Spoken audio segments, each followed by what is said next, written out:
Hello everybody, it's 4 o'clock here in England and that means... It means it's time for tea. It's time hot tea today. Today on a day like this, it's glorious sunshine here in England. It's 31 Celsius, which in old money is 88 degrees in Fahrenheit. That's pretty hot, Jeff, isn't it? Really hot, really humid, and frankly we weren't going to have hot tea today, but we thought no, it's afternoon tea, so we need to maintain the tradition. We do. And so that's what we're doing. Give us some thumbs up or some hearts, because we're in the middle of the English countryside and we're starting to see some of you come through here. Kelly Clark joins us, and Dave Goldfane, and Chris is there as well. And we were just wanting to check the reception. Sorry if it's a little windy here, but we're in the middle of a public footpath called, what's it called? The South Downs Way. So here in England, well, across the whole of the United Kingdom, there are absolutely thousands and thousands of these footpaths that cut across people's fields and land and property, and they have to be maintained, don't they? Yeah, and some of them are like, they go back 7,000 years, and the idea was these were the roads that people used, and unlike trails, these cut through, as you just said, private land. And there are just thousands of them. And let me get up here and I'll just try and gently take you across here, because as you can see, the South Downs Way with the obligatory English cows sitting in the distance and then going up over the glorious hills there. And this footpath sign here points to the fact that we are on this public way, and we can cut across this private land. As we look over here, amberly chalk pits in the distance, Victorian mining of chalk over there. But back to us, here we are having tea, and again, send us some hearts or some thumbs up to let us know that our signal is okay. That would be really, really helpful. Now, we discovered a really strange tradition associated with the footpaths, didn't we? Which has been happening in our village where we live. Definitely, there's some really strange traditions here in England, but this one we discovered goes back hundreds and hundreds, thousands of years even, when in the village the church was a very prime, prominent building and function place, influence in the villages, and one of the key things for a village is the boundaries around the village, what marks out the land for that particular village. And we found out that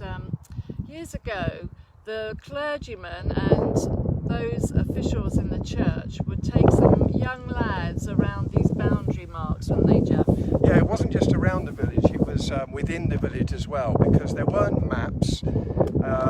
Historically there weren't fences, they came in much later, and so the boundaries could easily be a matter of that would be contested, and there would be disputes and fights over that. And it was really important back then to know where the boundaries were, because, for example, if you wanted to be buried in the churchyard, you had to live in the village, and if it was deemed that you lived outside the boundary, then you wouldn't have anywhere to go when you were to be buried. So what they did, and it's kind of weird, what they would do, they called it beating the bounds. They would take the young lads of the village, the older men would take the young lads, and they would walk them round the boundaries. But here's the bit that's weird and frankly nasty. As they came to each boundary point, they would whip them with a stick, or they would shove them up against the boundary point, or stone or whatever, to remind them of where the boundaries were. So they had to just memorize the boundaries, right? Well, they didn't have any means of making notes or logging them in their phones. Well, they could have made notes about it, but I mean, obviously the boundary markers could be moved, and so what this was one generation to another they were passing on the details of the various boundaries, and sometimes it went a bit wrong, like in Henry VIII's time. A lot of preachers condemned this ceremony because a lot of people were getting drunk. There's also some weird stuff as well, like in one place in 1646, a man called Edward Wilkes, and that's our son-in-law's name and now our daughter's name, so I don't know whether that he was a relative, but he put in his will that every time they beat the boundaries, that they would serve beer and plum rolls. But here's the thing, while they were serving the beer, they had to read a copy of his will, and they had to have one of the lads stand on his head. Perfectly normal behavior. And actually, this beating of the boundaries in various forms still survives. The border between New Hampshire and Vermont in the USA, every 7 years, the officials from both states meet to just confirm again the boundary line, which actually have been disputed. There was a lawsuit even as recently as 1933, and so they follow this tradition. And in our village, I don't know when they last did it, but we've seen photographs of them beating the boundaries, hopefully not without too much or indeed any violence. The photograph that we've got was of a giggling young man he was laughing about the whole thing. So I think they maintained the ceremony. Thank the Lord they deleted the violence. Before we talk about tea today, it's interesting, isn't it, to think about the value of boundaries. Right now, everything's about boundaries.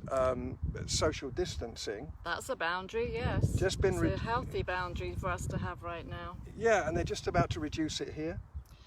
So when the restaurants open in about 8 days' time, they can distance at 1+ meter is what they are calling it. So that's 3 foot 3 inches. In old money. We're still advised to keep the 2 meter distance, but obviously in some of our restaurants they're not very large premises, so to have the 1+ meter is going to help them get back on their feet. So that's why they reduced it. So what we're hearing all the way through this COVID crisis is maintain personal boundaries for safety. This whole footpath system and the beating of the boundaries was about maintaining boundaries for public order and to prevent conflict. And I think it's kind of important for us to remember that God gives us boundaries.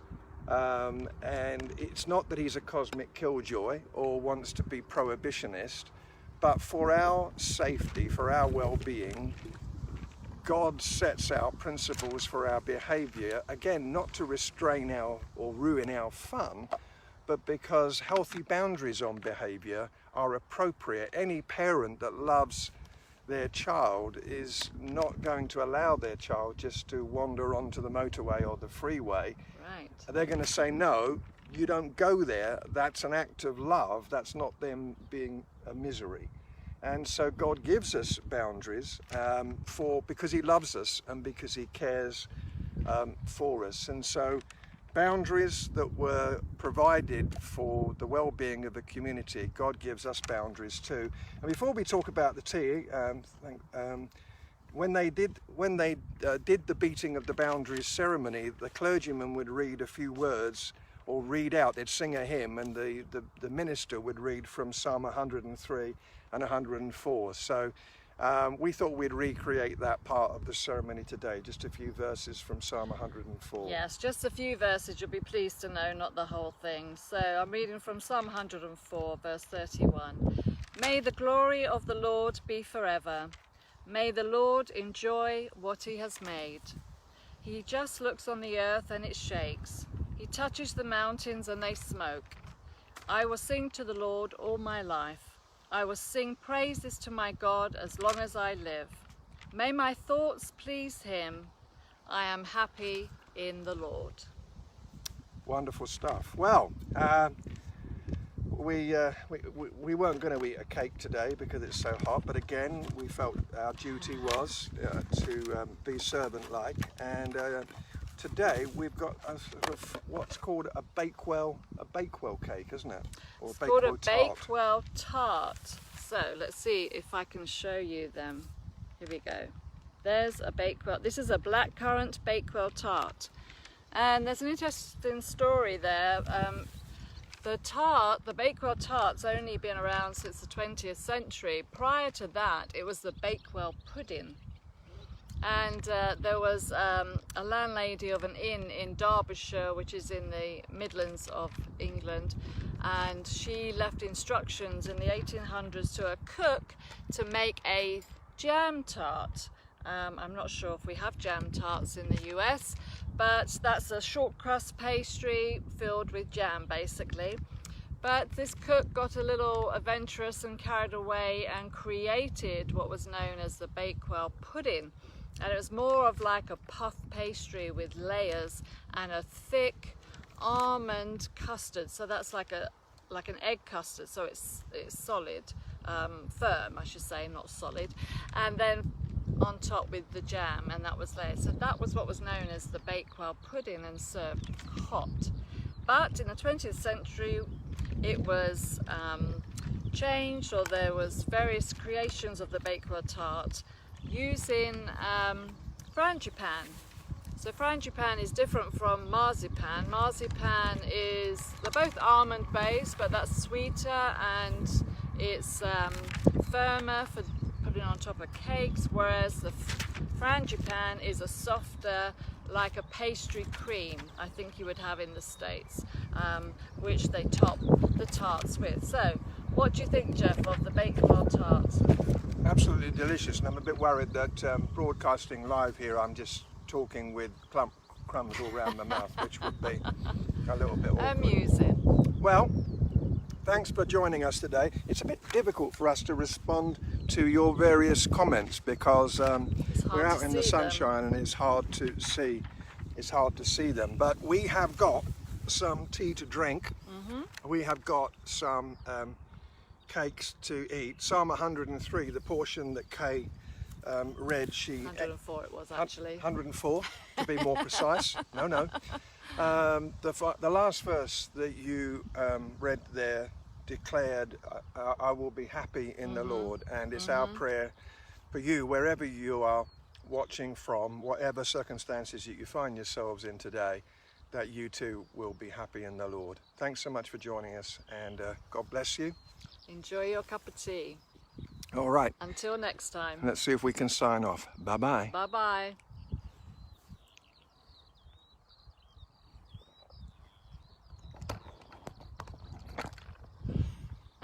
And I know we're still live. We're still live.